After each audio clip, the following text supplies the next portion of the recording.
आकशा हर साल रमजान में रोजे रखती थी, मगर इस बार दिल बोझल था। वालिद की बीमारी और घर के हालात ने इसे परेशान कर रखा था।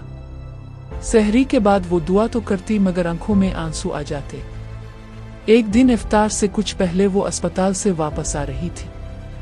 रास्ते में इसने एक छोटे बच्चे को देखा जो सिग्नल पर खड़ा था।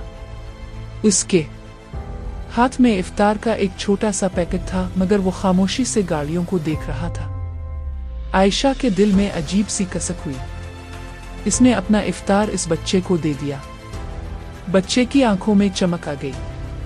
इसने कहा, आपा अल्लाह आपको खुश रखे। घर पहुंचते पहुंचते अजान होने वाली थी।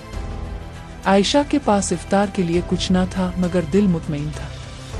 इसने पानी से रोज़ा खोला और सजदे में गिरकर शुक्र अदा किया। इसी रात वालिद की तबीयत में बेहतरी आ गई। डॉक्टर ने उम्मीद दिलाई तो आयशा की आंखों से खुशी के आंसू बह निकले। इसने समझ लिया कि रमज़ान सिर्फ मांगने का महीना नहीं, बांटने का महीना भी है। और बाज़ औक़ात इफ्तार से पहले दिया गया एक अमल दिल का बोझ हल्का कर देता है।